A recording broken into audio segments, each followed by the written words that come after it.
prove to be such valuable assets. Although I gotta be a little bit critical of Shy as of late. I think he oftentimes overstepped, he oftentimes exposed himself too much and played a little bit too aggressively, and if he does that again against SPT today, oh boy, is he going to get punished. I would agree with that. Interesting thing here is that SPT left open Tomb of the Spider Queen, despite the top 3 teams' win-loss ratio on it. Either way, though, SOA not taking advantage of this opportunity and are going to be first picking Infernal Shrines as the map. And that's what I call a win record here. 11-2 in favor of SPT. But for a middle tier / bottom tier team like SOA, a 4-6 is not too shabby either. Yep, it's pretty good. It's for, like you said, a mid to lower tier team. Although I'd like to point out, all these teams are upper tier teams, just the fact that they're here in the first place. Oh yeah. But compared to the SPTs, the CEs, the E stars, etc., many E sounds.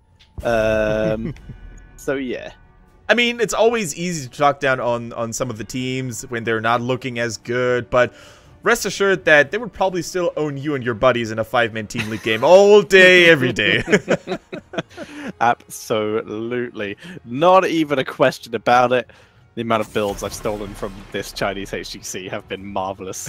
Very few get questioned. Like, a couple of them, like, get questioned every now and again. It's like, what is this build? And I'm like, it's China build. And they're like, oh, okay. That's just a good excuse. It's a good, not an excuse, it's a good reasoning. People understand and believe it. Yeah. There we go. It's all about adapting. It's all about knowing when to pick which build in what situation. And you can get away with the craziest of things if they're done in the right place. So, SPT, they are the first pick. Genji not making it through this time. We saw what he was capable of in the last game. Even in the hands of Wukong, he becomes an unstoppable force. Unstoppable fourth. Genji the fourth. Fourth guy. Oh no, Genji is bad. Well, maybe Genji would have been the 4th head of the Shimada clan. Who knows? Ooh, maybe. We do not know. I have not researched enough history to know if that is true or false. Either way, it's cool to see, as Greymane is going to be the first pick coming in for Super Perfect Team. The immediate response here with Arthas and Uther. Strong crowd control, strong shrine presence here as well by Arthas. I think that's something you always have to consider. When you play on this battleground, you need to have heroes that excel in those tight choke points when they're around multiple skeletons at the same time. That's why Sonya is so good. It actually baffles me that we haven't seen a single Sonya in either of those sets. Because not only is she good on Infernal, but Chinese teams normally love him. Very true, but no one loves her more than Super Perfect Team, so I would not be surprised to see her picked up by them, especially considering the map. Like, yeah, there's a little bit of CC in the form of Uther, but that's not a huge amount. Uther would have to go for the auto-attack build to gain the maximum value out of that. True. Definitely true. Now, other heroes that are normally good in those shrine situations are Zarya, for example. We saw a lot of Zarya coming out from SOA. Uncle G loves that hero, and Malthael, holy, is he going to be deadly if left unattended. And now it is quite unlikely for a Sonya, but it's still possible. Tank and a Sonya would still give them a very melee-heavy composition, but a very sustainy, very aggressive melee-heavy composition, which is the kind of melee composition you want. I mean, you just saw it for Wukong Gaming last game. They went full aggro, they picked a lot of melees, and they earned the ripe fruits for it. And they basically reaped what they sowed, and it was a beauty to watch. Now, so they did their homework. They know how strong the Medivh can be in the hands of SPT. Yep, especially with Malthael. It's just like, oh, he's already tough to kill. Give him protected every couple seconds and see how you deal with that. Speaking of protected, or invulnerables in this case, Tyrael is banned out by SPT. Yeah, Tyrael seems to be a really high priority ban target today. Wukong Gaming banned him twice. You see the double angel ban here coming out from SPT as well. So SPT could Cho'Gall. True that, they could. I mean, Rhaegar is probably the second best support right after Oriole because of the Earth Shield value and the Ancestral and the Healing Totem. Two of the top 3 percentage damage heroes for dealing with him. The last one being Tychus. So I have no legitimate reason to pick Tychus other than if they just feel more comfortable with him. And Leoric doesn't exist in China, basically. So yeah. Like the only threats, like you said, Leoric doesn't exist. The only threats are a noob and Tychus. Mm-hmm. And kind of Karazim. Tassadar. Ooh, they leave okay, the potential now they're open. Yeah, but it's removed, or at least very much lowered the potential for a Tychus. But you know what? I This doubt is still SPT fine. are going to do it, but this is a really solid draft if they did want to do it. They don't really care about the blinds as a Cho'Gall. They don't really... Yeah. Like, they have no, as you said, no percentage damage so far. The crowd control is relatively, you know, useless as well, because Gal can always continue shooting his abilities. Tassadar can take a sort of giant killer, and Cassia can take Yeah. an ability that allows her to ignore armor, which is going to be great against Cho's trait. Yeah, the Ogre Hide. But I still wouldn't hate it. They're not going to pick it. I'm just saying that this is a viable comp if they wanted to. I would say if they wanted to actually finish up this draft in a more reasonable way, Sonya and a tank. And the tank, I would say Diablo would be pretty solid. Maybe a Muradin, something that's going to give Cassia a rough time. And Noob themselves would be pretty good. Not a huge amount of AP, but it would still work. And they're thinking a lot about this, actually letting the timer go down almost to 0 without picking anything. Yeah, that's totally fine. Like, Stitches, super solid, super safe. They've got good follow-up burst damage with the Jaina and the Greymane. Actually, their damage is terrifying the more I look at it. And Jaina herself, dominant shrine control. Like, she can keep heroes at bay. She can use those choke points for the Blizzard and the Cone of Cold. I like it. So the chat is arguing the fact of, but Leoric does percentage damage. Leoric does good parts. We agree with you. This is not a situation of us saying, oh, Leoric's not good enough to be here. We 100% agree that Leoric would be amazing against the Cho'Gall comp as the last pick there for SOA, but China doesn't pick him. For some reason, Leoric just isn't a pick in China. We don't know why, but that's why we're disregarding it, because it's never picked, even in situations where it'd be perfect. Exactly. Very well said. Now, they could still go for the Anub double Northwind Warrior, would certainly be a big asset, especially when the Malthael goes live. You know, you just wait until you use the Tormented Souls, you wrap him up in the good cocoon, and a lot of his value, a lot of his momentum is going to be stalled. What is their route going to be, though? I mean, they could still go for a Zarya if they really want to go ham on the support train, but they go for a pick that I love here. Are we in early 2016? What is happening? Jaina and Kael'thas both in the game here. A Song of Fire and Ice. Beautiful. Hey! Absolutely beautiful. I like it, though. I really do. I think KT is such a solid rock in those Infernal Shrines compositions. He brings so much AoE damage, zoning, wave clear. He has it all. And same goes for Jaina. And especially if you have a comp that can protect the Jaina a little bit with the Stitches. Putrid could be a thing. The Rhaegar takes care. And other targets are just catching so much of the enemy team's attention, like the Malthael. I think both teams really play their mages game really, really well. I would say so too. Both compositions look really solid. Would you have preferred Kael'thas as opposed to Jaina for SPT to give that extra follow-up to the Stitches? Oh, yeah. I mean, I can't say I hate the Jaina, but I would have definitely preferred the Kael'thas for the reason you just mentioned. The Gravity Lapse follow-up on the hook is devastating. He also adds more shrine control than Jaina, in my opinion. More reliable. And that's definitely here I would have liked to see for SPT as well. Yeah, well, both teams able to get the heroes they wanted. In this case, they had the option for Kael'thas, but SPT, they wanted the Jaina. So we'll see how they are able to utilize this. Greymane does have an Executioner, so could get some great value out of the Jaina slow, obviously, which is a bit more consistent than the Kael'thas stun. Let's find out as we are heading into game number 1 of our third series of the day between SPT and SOA.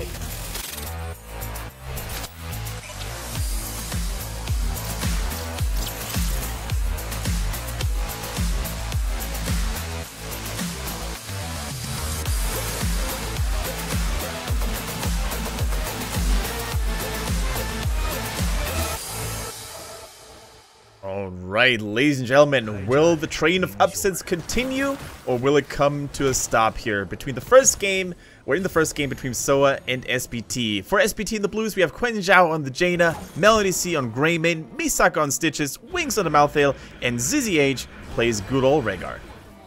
Whereas on the right-hand side, it is the underdogs in this game. It is start over again with Faye on Uther, Uncle G on Tassadar, Tank Ovo on Kael'thas, Spark BZ on Arthas, and Shy is on the Cassia. Alright, two kind of exotic mage picks these days because instead of KT or instead of Jaina, you're normally more used to seeing a lot of Chromie in China. You're used to seeing a little bit of Gul'dan every now and then. Well, first hook, first target, first hit on SparkBZ, but he's tanky Arthas. And look at SOA, they're retaliating really heavily. So much damage onto Wings, but he's able to tank through it. And both these teams taking huge damage, but able to survive. Yeah, another hook. Round 2. Here we go. It's Arthas. Arthas is out. Yeah, great tanking by SparkBZ. Also solid healing right off the get-go here. Uther always had the Holy Light and, of course, the Radiance, the Wave of Radiance ready to heal him. And now they just need to make sure that neither Tank Ovo nor Shy is going to get hooked, because those targets are way less resilient against the focus fire here from SPT. In the meantime, Uncle G getting focused, dimensional shift to safety. Yeah, MelDC just clearing out the lane as best as he can for the moment. Wings will probably end up being left solo lane here. Actually, notice that they could just continue dual laning for a bit. Cool. Yeah, I like it. And once again, I think I haven't seen Uncle G on the Tassadar yet, so it's the first time. Oh my god, the immediate counterattack. They realize that they have more damage available, and Quan Zhao becomes first blood. SOA, I love the crisp decision-making here, realizing, hey, you know, we don't have to freak out about every single hook. If the hook lands on Arthas over and over again, we're going to turn things around. Indeed. So, SPT, we finally see... Oh no, MelDC's still not rotating. He's just hiding it out. And both teams continuing to soak all the lanes, but the rotations from SOA looking a little bit more solid in the early game due to their high CC, thanks to that Kale Pass. Exactly. No convection, by the way. Pro players normally don't want to take that gamble, and they normally go for Mana Addict, which is a very safe option, especially against Stitches. But speaking of safe options, Quan Zhao is out of options, and he says goodbye. Jaina not having a good day. 2 kills against her already. Indeed. Nice job by SOA, giving themselves a bit of an early game lead here. Not a huge one, because, well, it's the early game. You don't get a huge amount of strong statement kills. too. It is. It's a very good statement for them, and now they could, if they wanted to, try to contest the Shrine. And they are moving in. They're a little bit late, though. 15-2 already in favor of SPT. Yeah, strong damage also by Cassia here. Shy really unleashing the Amazon's Fury here. Cassia really useful, but 18 skeletons already killed for SPT, and that is a huge lead. SparkBZ going in, double support, the shields helping out here as well. Tank Over, you need to be safe, my friend, because you are the team's most critical damage in those shrine areas. But I think SOA should just let this go, right? They are losing more and more skulls, and it doesn't seem to be the case that they can nail someone down. Yeah, they might be able to get a kill, though. Nailing someone down. They've got Misaka. Where's the healing? Rhaegar coming in. It's not enough at this stage, though. Punisher is taken, but FaZe so low. Cocktail! Nicely done. Have a drink, mate, as MelDC. Yeah, really well done. Also nicely done by Shy. He was the highest HP target and caused that Punisher to jump over the wall. In the meantime, though, they really need to pay attention to the outer lanes. Currently, no one on the side of SOA is soaking mid or bottom, and that needs to change right now. Tassadar, Uncle G on his way, so is Uther. So, despite losing the first Punisher, SOA is still in a really decent spot. Only losing 2 towers, that's acceptable. Yes, they are. The tower's getting taken out quite quickly, so it's a decent defense. 2 is like the minimum you can expect from a good Punisher. Exactly, and especially when it's an arcane one, there's not really much more the defending team could have done. Stitches, Misaka, ZZH, and MelDC, they're going in aggressively, going for this Impaler camp. In the meantime, we can see that also both teams are going for the Fallen Shamans. We see on the left-hand side Malthael taking care of it, and Arthas as well. Indeed. So, Uncle G clearing out the mid lane on his own for now, while the bot lane on his own for now, while Kael'thas is dealing with those Impalers that were taken by SPT. Neither team gaining a huge advantage over the other for now. Yeah, absolutely. And we see a Chinese speciality once again. Instead of burning flesh, Tetra, they go for... Let's see how good your memory is. Nope, damn it, Fury the Sun King's Fury. Close enough. No, it's interesting though, right? Like, no burnt flesh. Instead, they focus on the empowered living bombs when they spread from hero to hero. And if you take Arthas into consideration and the other stuns, you should always have at least a couple of heroes nearby and make it really hard for them to split from each other. So I like it. Indeed. So, TAS draining away those impalers nice and quickly.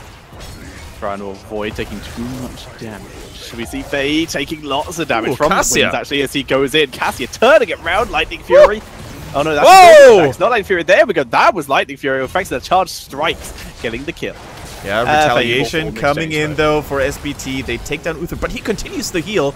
That's why SPT needs to retreat for now. But still a strong statement once again by Shy, just destroying Malthael thanks to those charge strikes. But SPT got the value out of it, and slowly but surely, Tetra, they're starting to get ahead on the map. Now SparkBZ, he's slowed by Jaina and Stitches. Is he gonna land the hook? Wow, that was close. Oh, very close. It was Arthas. Very unlikely they would have got the kill on him. True. But it would have been nice to see if they could maybe burn Icebound Fortitude and get some advantage that way. Ooh. So, SOA taking position on the shrine for the moment, grabbing themselves already up to 10 skeletons. Yeah, they need to soak 10 though. 10 skeletons is not enough for them to really get this all the way through, and instead they're now forced to retreat, so they wasted a little bit of time. At least they stalled it out, let's put it this way. They managed to get 15 skulls without losing anyone, so it's going to take SPT slightly longer to unleash that Punisher. Yeah, apparently it was Holy Shock that got the kill, not Lightning Fury. I completely missed that Holy Shock was taken. Oh, there we go. Zap thought it was the charge strikes. So there we go. Nice to see. I thought it was charge strikes too. Yeah. Indeed. There we go. So Faye getting slowed by the Jaina. That chase potential. Oh, looking good. 10. Faye dropping low, and down he goes. Yeah, there was no way for SOA to actually help Uther there because they didn't have their heroic abilities ready. And that's the kind of decision-making I like. Because I'm pretty sure teams like Wukong Gaming, no disrespect, they won their first map today, but I'm pretty sure that teams like Wukong Gaming, they would have maybe tried to help Uther, and then they might have lost even more team members in the process. So, very cool and calculated decision-making on the side of SOA here. Now the Punisher hammering on that Arthas, but he stays alive for now. Ancestral lands on Wings, keeping him alive. Tormented Soul, SparkBZ dropping down. Teleport from Wings, going to try and all in it? No, they let him go. And now Shy dropping the counter damage with that Lightning Fury, but is able to survive. Hook misses Kael'thas. The fort will die here. Nice engage there by SPT. Yeah, that's all they really wanted to achieve. If they had gotten a kill on top of it, true, that would have been nice, but SPT still very, very happy with the structural advantage they have managed to play for themselves here. So SOA, despite not really being too far behind, I mean, one level is still totally doable. They're slowly but surely falling behind here, and this time they don't have the Army of the Dead, so Arthas might fall. Divine Shield on point, though. The Ring of Frost gets a little bit of value, not full Holy value there. Stitches, Greymate deleted. Sun King's Fury value. Wings is dead thanks to the Psy Storm, and SOA shred through the fight. 7 kills to 3 in their favor.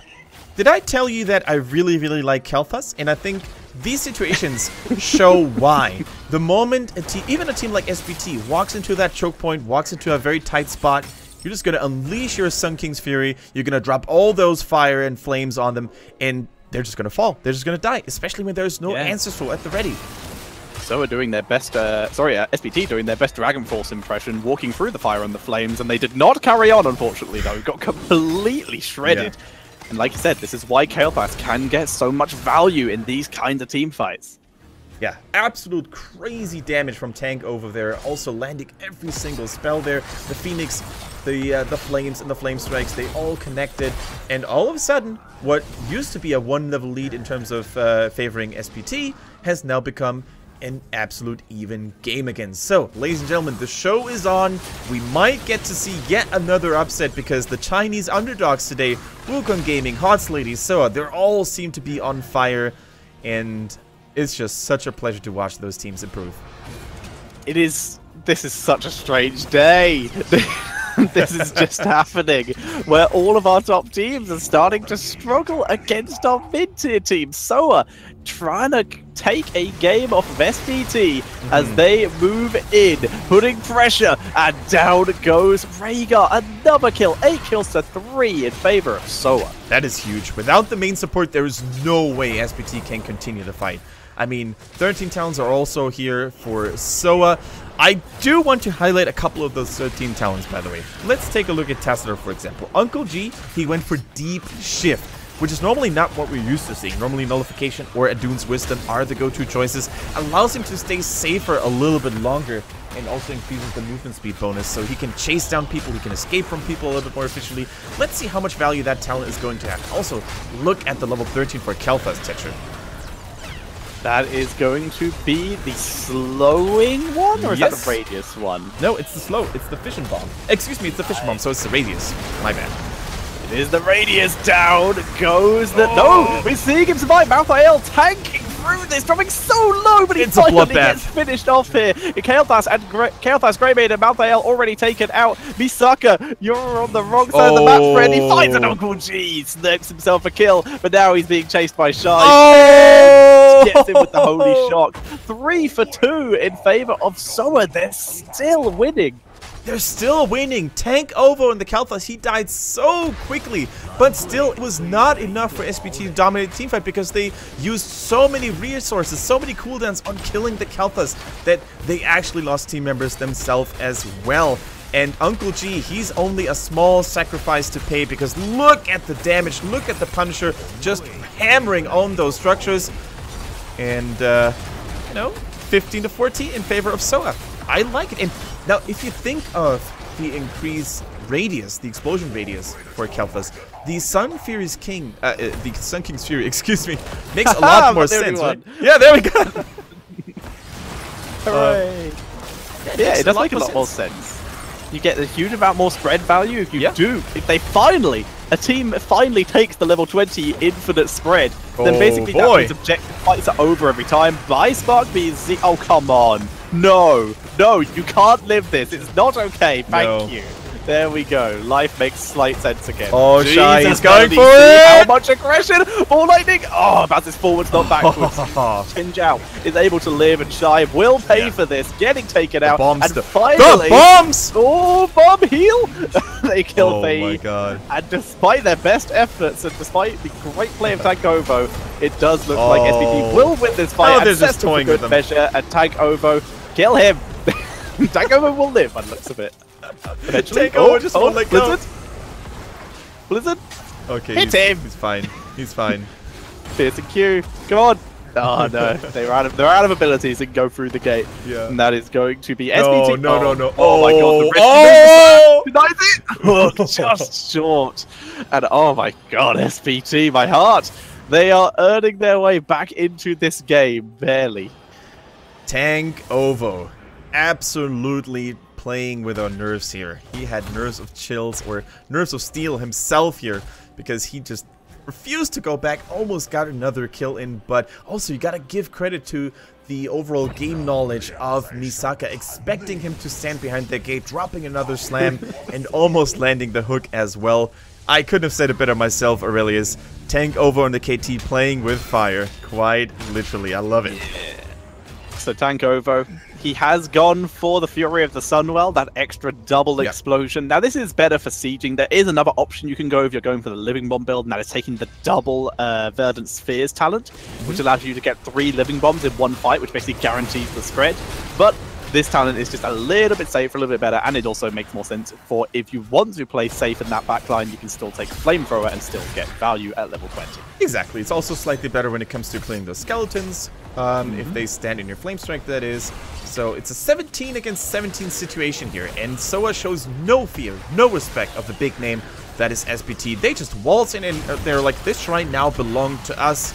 Now let's see if they can actually keep it. Yeah, Misaka dropping the slams over and over again, keeping those slows up. He's unaffected by the Guardian the Ancient Kicks. In comes Wings into the backline. The root does land onto Arthur's here, who is beginning to take huge amounts of damage. Oh, he snipes him before the Ancestral lands. Good by Uncle G, turning it round onto Wings, killing him off as well. Faye will drop here, but it looks like everyone else may survive. We're seeing Greymane doing as much as he can, trying to get Shy, but Shy, the armor's too much. Ancestral this time lands on LDC. Cocktails getting value. It's a 2 for 2. Oh my god. And LDC at full health, moving in. Misaka tanking through, gets 1, gets 2, and they will get 3. And SPT taking another fight, and this late game is belonging to them. This absolutely belongs to them. Despite losing Jaina so early, they still kept their cool, and especially the fact that Rhaegar stayed alive was so huge. The Ancestor healing, the heals, it was just too much for SOA to handle because they were all damaged already, and Ambassador can't really heal you up. Yes, he can protect you against burst damage, and he can give you a little bit of life leech, but he's not going to refill your lost HP bars like a Rhaegar can. And now, with the Purple Punisher, the John Cena is advancing, and I think together they are going to take down this first keep, and this is still a 100% Punisher. They need to go core. It's so healthy. They're moving in. It's going to be a 3 versus 5. There's like Good everyone's hook. about to come back to life. They can't do this. If they can get Faye, they have a chance. They get him. Burly C moving backwards. They're in a good position right now. The Phoenix, the zoning has been denied as the Punisher is distracted by the mid fort, but they're still in a 4 versus 3. Yeah. Against them here. The rest of their team is arriving. The Punisher is being a great distraction. It's trying to kill Shy. Doing a great job of doing so. And now they're moving on to the core. The man advantage. Trying to race it. The Punisher is dead. They're disengaging. Putrid Bile turning it round though. The damage is dropped. Looking for the team fight. Tormented Souls. And this is it. Full shredderation by Wings. Finally getting that value. And that is going to be GG. And we will see SPT, after a bit of a walkie fight with Uncle G, they will be able to kill up the core and take this game number 1. Yeah, game number 1 is going to go to the hands of SPT. And guess what, guys? We were at the brink of seeing yet another upset. In the end, it was just a tiny mistake here and there by SOA, going in a little bit too aggressively, losing tank over a little bit too early in those last Shrine fights. But big kudos to them. They just played against the tippity top of the league, the strongest team in HGC China, and they gave them a run for their money. Yes, they did, and that was looking really shaky, especially for Malthael for that entire game, but finally getting that value in the late game. The Jaina earning its stripes.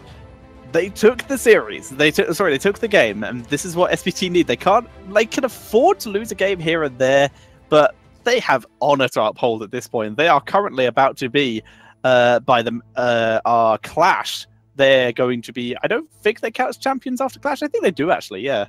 So either way, looking pretty good for them right now.